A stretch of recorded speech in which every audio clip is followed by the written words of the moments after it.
sore ya kita hari ini. Siapkan catatannya, siapkan juga energi, pikiran dan tenaganya juga, karena tentunya kita akan ngobrolin sebuah program yang bisa dibilang mungkin hidupkan kembali, dibakar kembali semangatnya untuk masyarakat Indonesia juga. Sebagai salah satu tujuannya adalah biar bisa memberdayakan masyarakat di desa juga gitu. True that. Dan personally gue cukup excited sama program ini karena melihat konsepnya dan melihat bagaimana nanti kalau misalnya ini bisa terlaksana dengan baik, itu akan memberikan sebuah katalis gitu buat pertumbuhan ekonomi kita biar bisa tercapai tuh target-target yang sudah dicanangkan sejauh ini. Makanya ini penting sekali untuk terus-terusan kita bahas, terutama terkait progres dan juga persiapan untuk menuju ke launchingnya nanti. Kali ini di Detik Sore spesial sekali lagi kita akan kedatangan tamu spesial. Ini ada Pak Ferry Joko Juliantono, Wakil Menteri Koperasi sekaligus Koordinator Ketua Pelaksana Harian Satgas Percepatan dan Pembentukan Koperasi Desa Merah Putih. Welcome to Detik Sore Pak Ferry. Selamat sore. Bapak terima kasih hari ini sudah mampir. Ini kita terima kasih juga diundang. Iya, kita udah nungguin Pak Ferry dari 3 bulan yang lalu loh Pak. Saya udah siap-siapin setahun yang lalu. Waduh. Gak mau kalah nih Pak Ferry ini juga ya. Kita juga gak mau kalah untuk cari tahu gitu ya. Karena tentunya juga sekali lagi kita juga sangat excited dengan program yang udah keluar nih tanggal peluncurannya 12 Juli 2025 gitu ya. Alias juga itu kita peringati sebagai Hari Koperasi juga. Betul gak Pak kalimat aku tadi, dihidupkan kembali, dibakar lagi semangatnya gitu ya. Koperasi untuk masyarakat ya, terutama masyarakat desa juga dengan adanya Koperasi Desa Merah Putih gitu. Pengen tahu seperti apa sebetulnya yang strategi yang juga sudah dibangun gitu sampai akhirnya Koperasi Desa Merah Putih ini juga sudah siap diluncurkan dan menjadi satu katalis untuk perekonomian di Indonesia Pak. Ya, ini sebenarnya gagasan besar Presiden Prabowo Subianto yang ingin sebenarnya sekaligus memecahkan dua problem besar. Yang pertama koperasinya. Koperasinya itu sebenarnya koperasi itu di Undang-Undang Dasar 1945 di konstitusi kita dalam sejarah historisnya juga sebenarnya menempatkan, sering dengar dong Eza dengan Edo, koperasi itu soko guru perekonomian nasional. Soko itu tiang, guru itu utama. Sebenarnya dalam perekonomian nasional Indonesia, koperasi sebagai badan usaha itu adalah badan usaha yang utama. Nah, tetapi belakangan ini kan tertinggal dibandingkan dengan badan usaha milik negara dan badan usaha milik swasta. Dari sisi aset, misalkan koperasi sekarang kalau total dikumpulin seluruh koperasi di Indonesia cuma kurang lebih 500-an triliun. Jauh banget dibandingkan dengan BUMN atau apalagi dengan badan usaha swasta. Dari volume usaha kegiatannya sebenarnya kita hanya memberikan kontribusi terhadap produk domestik bruto itu kurang dari 1% maka. Karena banyak sekali kegiatan-kegiatan yang nggak dimasukin lagi, nggak boleh ada, karena ada regulasinya yang membatasi koperasi. Nah, baru belakangan ini kami di Kementerian Koperasi juga quote and quote setengah memaksa kembali koperasi bisa ikut nyalurkan pupuk masuk ke sektor pertambangan, perkebunan, pengelolaan minyak dan gas dan lain sebagainya. Nah, dari problem koperasi itu lihat dari aspek asetnya, kemudian volume usaha kegiatan dan partisipasi anggotanya rendah sekali di negara-negara seperti di Eropa, Amerika yang sebenarnya masyarakatnya di Amerika lah. Itu masyarakatnya individualistik kan. Tetapi partisipasi masyarakat Amerika terhadap koperasi jauh lebih besar dibandingkan dengan Indonesia yang katanya kekeluargaan, kemudian gotong royong segala macam. Nah, ada problem koperasi yang ingin dipecahkan oleh Presiden Prabowo Subianto dengan menghidupkan lagi 80.000 koperasi di desa-desa. Nah, kemudian desanya. Desa punya problematika yang juga sampai dengan hari ini tidak atau belum terpecahkan. Mengatasi dan menghilangkan kemiskinan ekstrim di pedesaan itu juga masih belum bisa sukses. Kedua, banyak sekali praktek rentenir, pinjaman online yang menjerat masyarakat di pedesaan. Bang Emok itu ya Pak ya, masih merajalela. Betul. Kemudian anak-anak muda di pedesaan lari urbanisasi ke Ya. kota, Exactly. bekerja di buruh, pekerja atau di sektor informal. Kita Jadi- termasuk berdua anak desa yang lari ke kota nih Pak.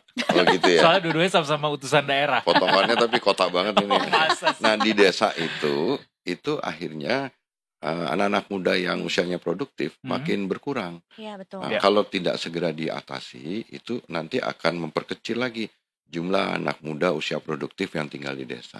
Di beberapa negara banyak sekali yang di pedesaannya tinggal diisi sama orang tua. Iya, iya.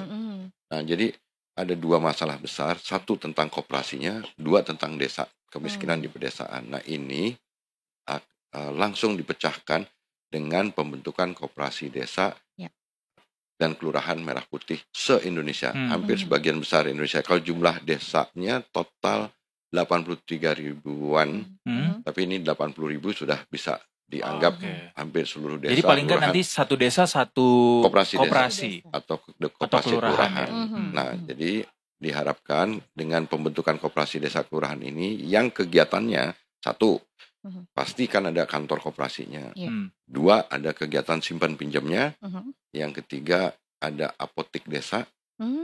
Kemudian yang keempat ada klinik desa. Kelima ada toko atau gerai. Keenam ada gudangnya. Ketujuh ada penyediaan truk, kendaraan Logistik untuk lah ya. mobilitas barang dan segala macam. Nah, 7 kegiatan ini punya tujuan. Yang pertama misalkan simpan pinjam.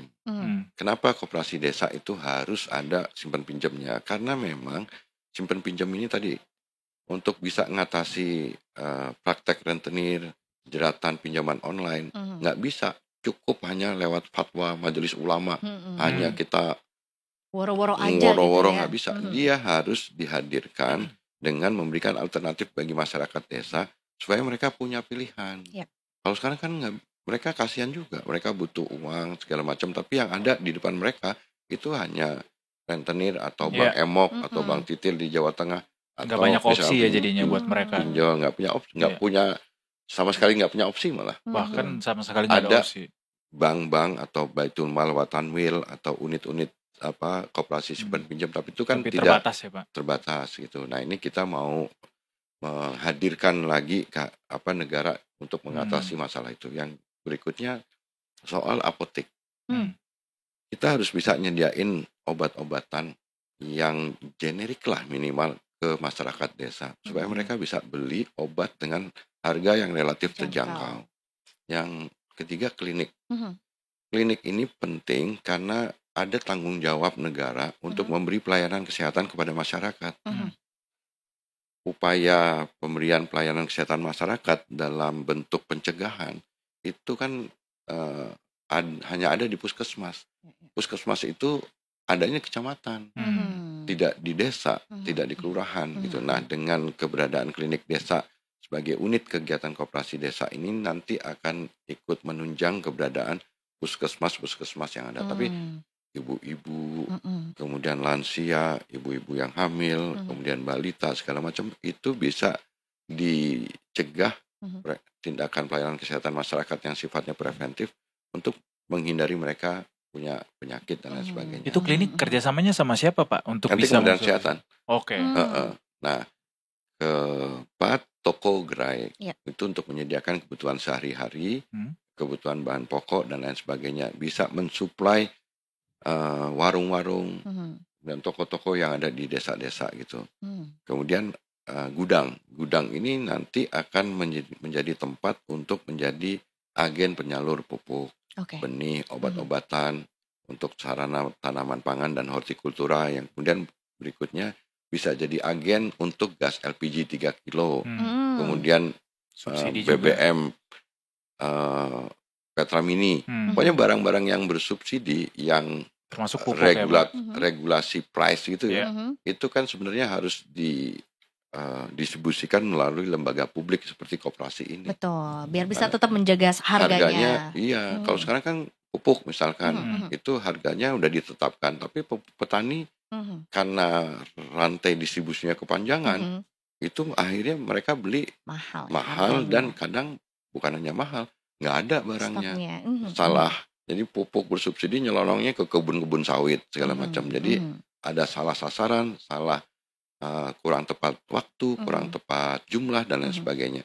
Nah, yang berikutnya ada gudang itu nanti juga bisa nampung hasil produk warga desa, sayuran, hortikultura, tanaman pangan, segala macam, karena nanti gudang-gudang itu akan dilengkapi dengan cold storage atau lemari pendingin, nanti mungkin juga bisa dilengkapi dengan dryer untuk gabah kering panen. Itu kan sekarang petani juga kalau panen masih dijemur di lantai, padahal sebenarnya sekarang dengan teknologi yang relatif lebih murah bisa hasil produknya mereka gabah kering panen contohnya bisa naik dengan kualitas yang kadar air, rendemen, kadar yang kualitasnya bisa menjadi maksimal lebih ya? bagus, Iya, maksimal. lebih Kalau maksimal. dijemur di lantai kan udah kelindes-kelindes motor, Lama sepeda, gitu segala ya. macam, terus kutuan, berubah warna dan Iya, sebagainya. iya. Nah, truk itu memang untuk mobilitas barang-barang. Jadi dari dan ke desa tersebut gitu. Nah, Presiden Prabowo mengeluarkan instruksi Presiden nomor 9 tahun 2025 berisi tentang percepatan pembentukan koperasi desa dan kelurahan Merah Putih ini. Inpres ini mengikat kepada 13 kementerian, 3 lembaga pemerintah non-departemen atau badan, kemudian mengikat juga kepada seluruh gubernur dan bupati wali kota seluruh Indonesia untuk mempercepat ini kerja keroyokan, melibatkan sebanyak itu lembaga kementerian. Ini kerja besar, kolosal, karena ini memang menjadi proyek negara yang serius. Dan kemudian setelah itu dikeluarkan keputusan Presiden. Nomornya sama, nomor 9 tahun 2025 tentang pembentukan satuan tugas percepatan pembentukan koperasi desa Merah Putih. Satgasnya itu ketua Satgasnya Pak Zulkifli Hasan, Pak Menko Pangan, wakil ketua Satgasnya ada Menteri Koperasi, Menteri Desa, Menteri Dalam Negeri, Menteri Koperasi, kemudian ada koordinator ketua pelaksana harian saya sendiri, itu ada ketua pelaksana harian wilayahnya, karena nanti kita bagi tanggung jawab pembentukannya berdasarkan wilayah-wilayah. Kemudian juga ada ketua pelaksana fungsional, itu ada Pak Wakil Menteri BUMN, Wakil Menteri Keuangan, Wakil Menteri Kesehatan, yang nanti akan menyempurnakan, mematangkan konsep tentang skema pembiayaan, kemudian skema penyaluran, dan lain sebagainya. Jadi ini memang kerja besar. Alhamdulillah hari ini kita sudah melaksanakan musyawarah desa khusus. Itu mekanisme pembentukan koperasi desa atau kelurahan Merah Putihnya. Jadi nggak benar kalau orang bilang top down, ya ide gagasan presidennya pasti top down. Inpres kepresnya pasti top down. Karena ini memang negara mau hadir lagi di masyarakat. Nah, tapi proses dan mekanisme pembentukan koperasi desa dan kelurahannya melalui mekanisme yang demokratis sesuai dengan prinsip dan nilai-nilai koperasi. Musyawarah tadi. Di situ nanti di dalam musyawarah desanya itu nanti ditunjuk pengawasnya, pengurusnya, mungkin nanti dalam proses selanjutnya ada pengelola dan lain sebagainya. Nah, musyawarah desa khusus yang udah dilaksanakan hari ini sudah 54.000 menuju ke 55.000. Berarti itu udah 55.000 desa melakukan musdesus. Iya, jadi udah 80%. Hampir rampung. Cukup cepat ya Pak. Iya. Nah, ini karena kerjanya keroyokan, ada satgasnya, cuma memang orang tembusannya 13 kementerian lembaga ya. Iya, tapi memang kan harus diorkestrasi yang baik gitu. Dan masing-masing kementerian sudah mengeluarkan surat edaran, petunjuk lak segala macam, dan memudahkan teman-teman di kabupaten kota atau teman-teman di desa itu relatif gampang sekarang melaksanakan musyawarah desa khusus sesuai. Ini minta doanya juga. Jadi kita mentargetkan 31 Mei ini insya Allah bisa selesai rampung semua desa. Musyawarah desa khususnya. Nah, nanti di sisa bulan Juni kita akan percepat proses pembentukan badan usaha atau legalitasnya. Nah, nanti rampung 12 Juli kita akan launching 80.000 koperasi desa kelurahan Merah Putihnya, lengkap udah semuanya dengan badan hukum dan semuanya. Pak Ferry, sorry saya potong. Capaian sampai hari ini itu sesuai ekspektasi atau justru melampaui ekspektasi? Melampaui ekspektasi. Jadi memang ini kerja yang di luar dugaan kami ternyata mendapatkan sambutan relatif cukup luar biasa Dari di masyarakat desa-desa. desa. Karena ini program dari pemerintah, program dari presiden yang disambut dengan antusiasme luar biasa di desa. Jadi kalau lihat sekarang di desa-desa kelurahan, mereka sekarang pada bikin koperasi desa kelurahan Merah Putih itu. Oh, jadi Dan sebetulnya juga karena memang udah lama juga tinggi ya? negara nggak hadir untuk menghidupkan lagi tentang lembaga ekonominya. Kan harapan presiden adalah bahwa dengan pembentukan koperasi desa dan kelurahan ini, desa atau kelurahan punya lembaga ekonomi yang keren lagi. Yes. Kemudian punya aset yang bisa dikembangkan, kemudian bisa melibatkan. Karena anggota koperasi desa kelurahan ini sebanyak-banyaknya sesuai dengan masyarakat desa itu. Jadi kalau anggota koperasi desanya ini sebanyak-banyaknya. Jadi ini memang akhirnya mau tidak mau merambah ke pelosok-pelosok desa dan kelurahan di seluruh Indonesia. Jadi seru juga.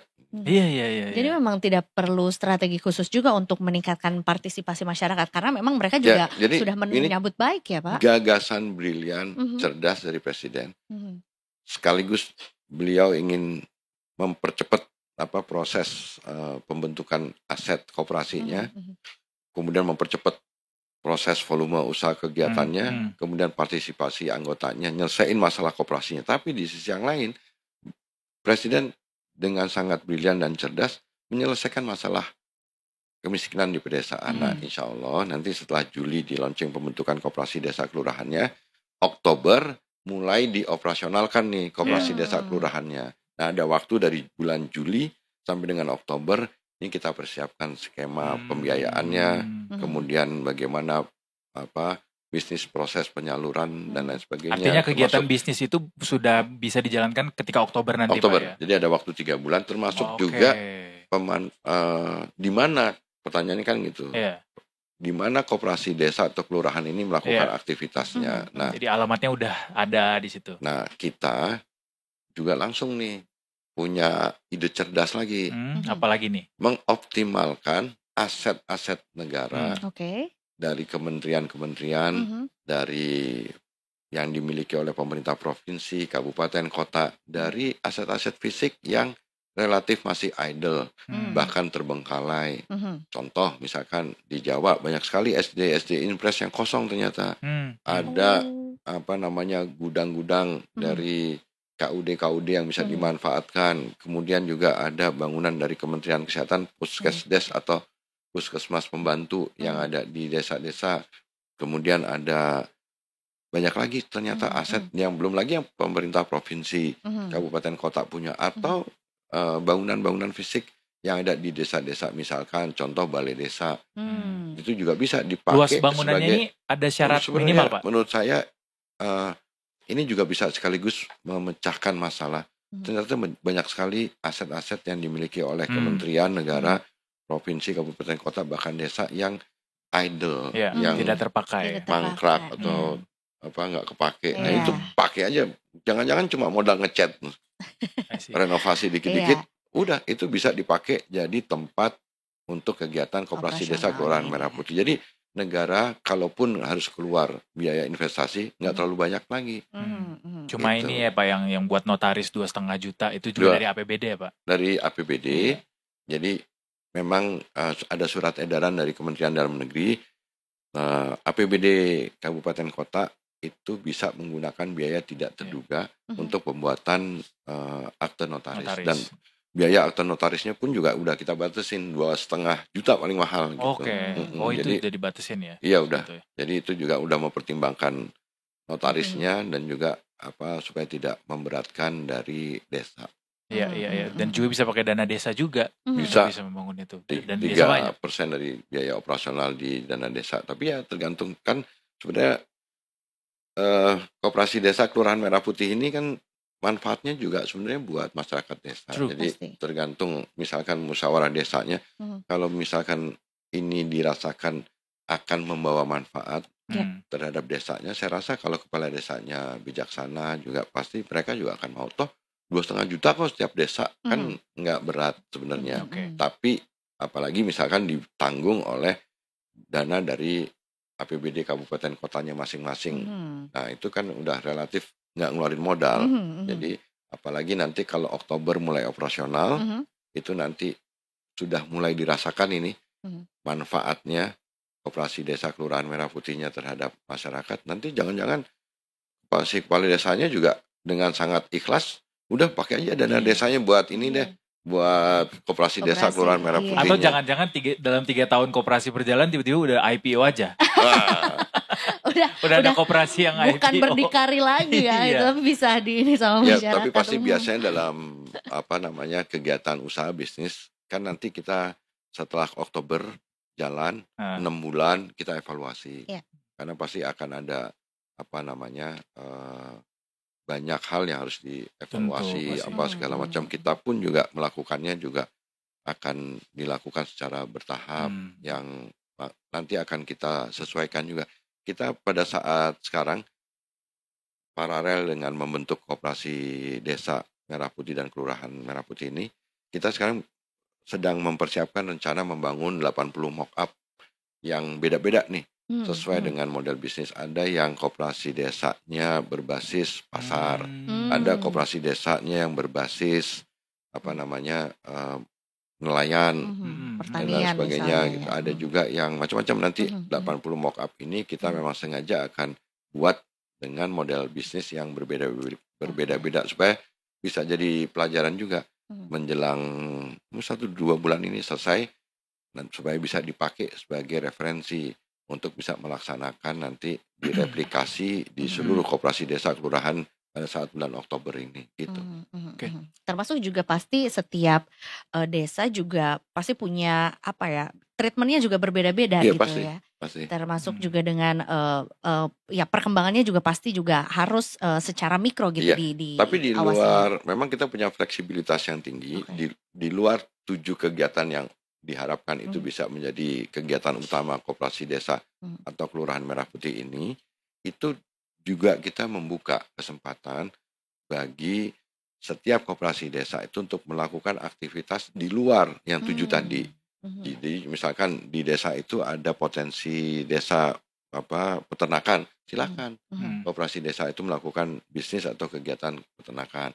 Yang mau ngelola tambang, perkebunan atau kerajinan, kuliner, atau memang di sana udah ada kegiatan simpan pinjamnya, silakan. Jadi di luar yang 7 tadi, silahkan koperasi desa itu melakukan aktivitas mengembangkan bisnisnya sesuai dengan potensi desa yang potensi yang mereka miliki. Banyak banget nih PR-nya Kementerian Koperasi dan teman-temannya untuk bisa memetakan itu, Pak ya. Karena kan nggak mudah tuh bisa memetakan itu secara presisi gitu. Nah, ini kata-kata presisi ini saya jadi sekarang karena saya keliling terus nih. Di berbagai kota juga ikut mengawasi langsung pelaksanaan musyawarah desa itu. Sekarang kita bisa insya Allah memecahkan masalah tentang koperasinya. Karena nanti dengan 80.000 koperasi desa ini dibentuk, kan soal tadi aset, soal volume usaha kegiatan, soal partisipasi anggotanya selesai. Kemudian desanya dengan kita bisa mengoptimalkan aset-aset yang idle, mangkrak atau terbengkalai, itu kita juga bisa memecahkan satu masalah yang lain. Yang berikutnya saya melihat bahwa kan di desa memang perlu ada database pedesaan yang lebih presisi, yang memperlihatkan orangnya, aset desanya, potensi desa dan lain sebagainya. Nah, tapi itu nanti kita akan sekarang belum ada, Pak. Ini kan sekarang fokusnya masih pembentukan koperasi desa.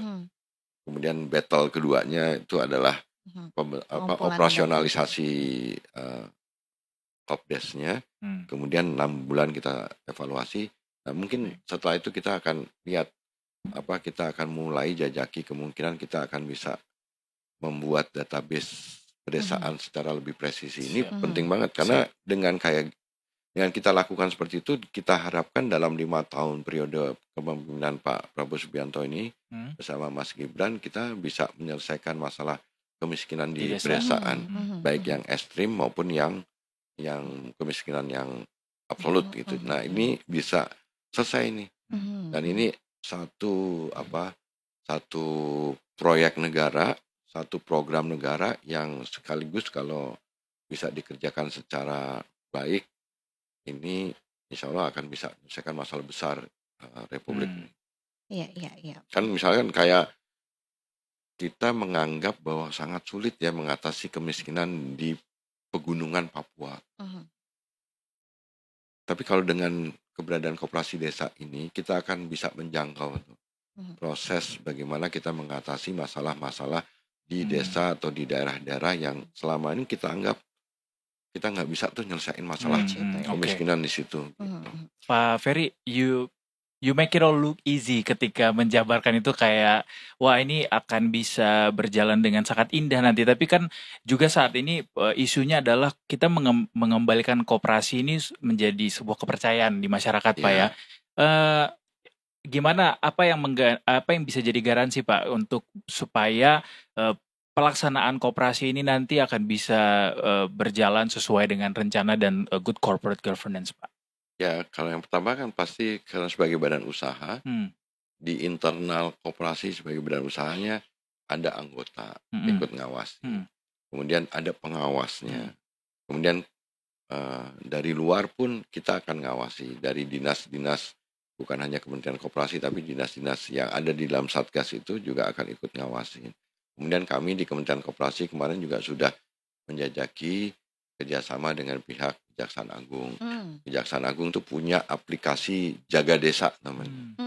Nah, kita mau menambahkan fitur di aplikasi Jaga Desa itu fitur koperasi desa. Supaya pihak Kejaksaan Agung dalam hal ini ikut juga memitigasi resikonya. Kemudian kemarin kita juga sudah ke KPK untuk bisa melakukan mitigasi resikonya. Kemudian nanti ditambah lagi skema-skema pembiayaannya. Kalau kita bisa meminimalisir biaya investasinya, kan artinya pinjaman yang rencananya kita akan kucurkan 3 miliar per koperasi desa itu bisa digunakan langsung untuk modal kerja. Nah, dalam skema pembiayaan modal kerja kepada setiap koperasi desa itu kan kita akan menggunakan prosedur-prosedur yang digunakan oleh bank tersebut gitu. Nah, itu pun juga template-nya itu kan harus diikuti secara ketat. Cuma untuk bisa ini diakses oleh koperasi itu nanti bunganya juga akan dibuat rendah. Mudah-mudahan bisa 3%. Kemudian tenor usia pinjamannya bisa ditarik lebih panjang sehingga bisa lebih ringan. Dan kemudian potensi pendapatannya kita dorong untuk lebih nanti jadi agen gas LPG, keagenan dan lain sebagainya, sehingga nanti insya Allah ada keuntungan dari hasil usaha yang bisa untuk menutup biaya overhead, bisa untuk sisa hasil usaha yang akan dibagikan, dan kemudian juga bisa untuk memberi kontribusi kepada desanya. Jadi bisa nambah dana desanya malah justru gitu. Oke. Kita nggak punya waktu banyak untuk ngobrol ini lebih lanjut, tapi makasih banyak banget Pak Ferry sudah mau hadir di Detik Sore.